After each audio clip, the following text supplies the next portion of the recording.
ನಮಸ್ಕಾರ.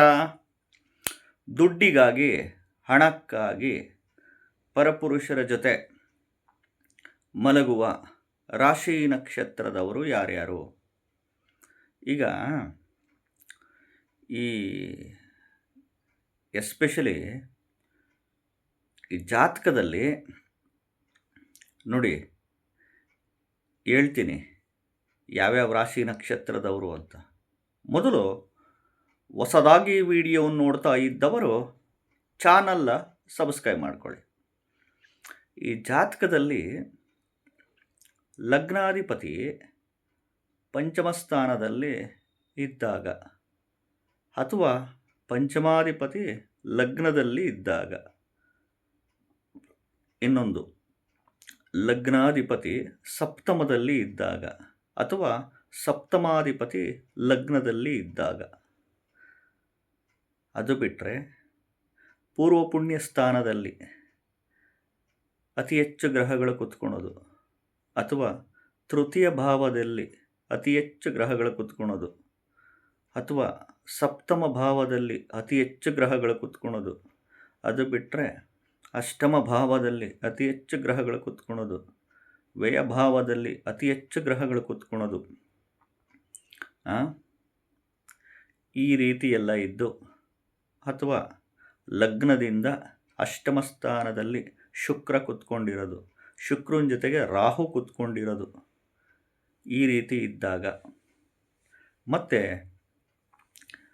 ಈ ದಶಾ, ಈ ಚಂದ್ರ ದಶೆ, ರಾಹು ದಶೆ, ಬುಧ ದಶೆ, ಶುಕ್ರ ದಶೆ, ಈ ಗುರು ನೀಚನಾಗಿದ್ದು ಗುರು ದಶೆ, ಈ ಮತ್ತು ಶನಿ ದಶೆ, ಇದರದ್ದು ದಶಾ ಭುಕ್ತಿ ಅಂತರ್ಭುಕ್ತಿ ಎಲ್ಲಿ ಚಂದ್ರ ದಶೆ. ಚಂದ್ರ ಅಂದರೆ ಮನಸ್ಸಿನ ಕಾರಕ ಅಂತ, ರಾಹು ಅಂದರೆ ಟ್ರಿಗರ್ ಮಾಡ್ಸೋನು, ಆಸೆ ತರಿಸೋನು, ಆಸೆಕಾರಕ, ಬುಧ ಅಂದರೆ ಬುದ್ಧಿಕಾರಕ, ಶುಕ್ರ ಅಂದರೆ ವೀರ್ಯಕಾರಕ, ಲೈಂಗಿಕ ಕಾರಕ, ಈ ಗುರು ದಶೆ ಈ ಮತ್ತು ಶನಿ ದಶೆ, ದಶಾ ಭುಕ್ತಿ ಅಂತರ್ಭುಕ್ತಿಗಳಲ್ಲಿ ಈ ಚಂದ್ರ ಅಥವಾ ರಾಹು ಅಥವಾ ಬುಧ ಅಥವಾ ಶುಕ್ರ ಅಥವಾ ಗುರು ಅಥವಾ ಶನಿ,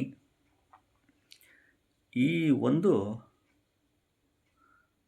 ಪ್ಲಾನೆಟ್ಸ್ದು ದಶಾಭುಕ್ತಿಗಳು ನಡೀತಾ ಇದ್ದ ಸಂದರ್ಭದಲ್ಲಿ,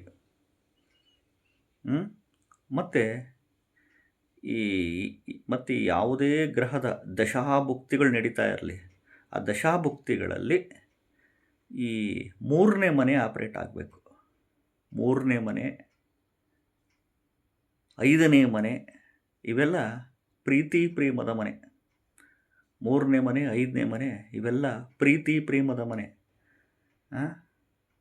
ಲವ್ವಿನ ಮನೆ, ಅಫೇರಿನ ಮನೆ ಅಂತ ಹೇಳ್ತೀವಿ. ಇನ್ನು ಏಳನೇ ಮನೆ ಬಂದು ಸಂಗಾತಿಯ ಮನೆ,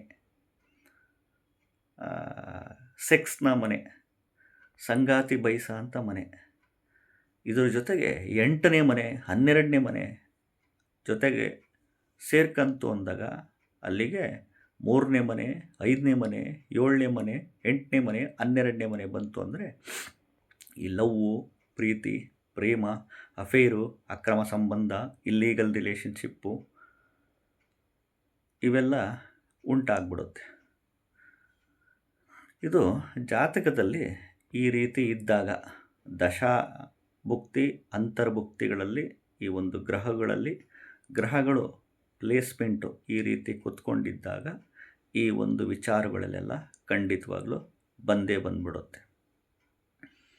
ಅರ್ಥ ಆಯ್ತಾ? ನಮಸ್ಕಾರ.